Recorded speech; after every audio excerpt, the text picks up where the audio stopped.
Hello educators. My self Himanshu Pratap Singh. और आज हम डिस्कस करने जा रहे हैं डीपीपी नंबर 19 हमारी स्टेट ऑफ मैटर को लेके। तो स्टार्ट करते हैं फर्स्ट एग्जांपल से।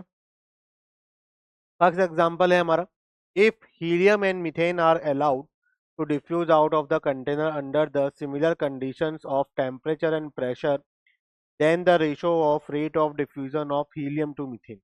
रेट ऑफ डिफ्यूजन के ऊपर क्वेश्चन है हमारे ये। ठीक है। और रेट ऑफ डिफ्यूजन आप जानते हैं क्या होता है कि volume of gas diffuse per unit time, वो हमारा किसी भी गैस की रेट ऑफ डिफ्यूजन को हमें बताता है।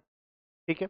तो एक चीज हम जानते हैं ग्राम्स लॉ ऑफ डिफ्यूजन से कि भाई रेट ऑफ डिफ्यूजन जो होता है वो आपका किसी भी गैस की रेट ऑफ डिफ्यूजन उस गैस की डेंसिटी के, वेपर डेंसिटी हम बोल सकते हैं, कि स्क्वायर रूट के इनवर्सली प्रोपोर्शनल चलता है।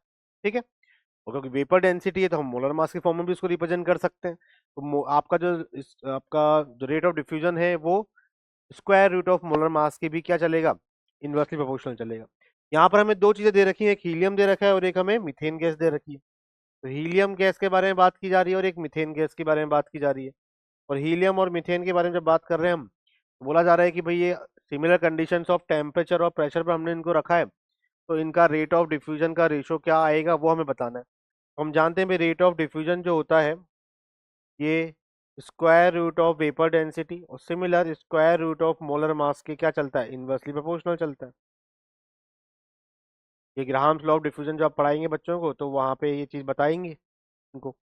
अब यहाँ पर हमें बताना है कि भाई रेट ऑफ डिफ्यूजन कैसे निकाला जाएगा। तो रेट ऑफ डिफ्यूजन का जो रेशो बताना है helium to methane, helium to methane gas क्या आएगा, molar mass of methane gas divide by molar mass of helium gas, और इसका क्या लेना है, स्क्वायर रूट।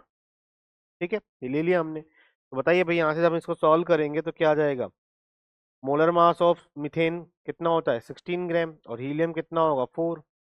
तो अंडर रूट 16/4 सॉल्व करेंगे इसको तो कितना आएगा अंडर रूट 4, और अंडर रूट 4 की वैल्यू कितनी होगी 2। एक तरीके से देखा जाए तो आपका जो रेशो यहाँ पर आ रहा है हीलियम टू मीथेन का, रेट ऑफ डिफ्यूजन का जो रेशो है वो कितना आ रहा है 2:1 निकल के आ रहा है। यही हमारा क्या है करेक्ट आंसर।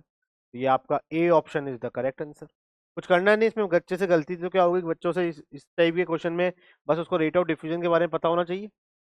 बच्चों को जब आप ग्राहम लॉ ऑफ डिफ्यूजन बताओगे तो वो वहां से कनेक्ट कर जाएगा इस चीज को। और मोलर मास मिथेन का और हीलियम गैस का पता होता है बच्चों को, क्लियर कलेक्ट कर लेगा।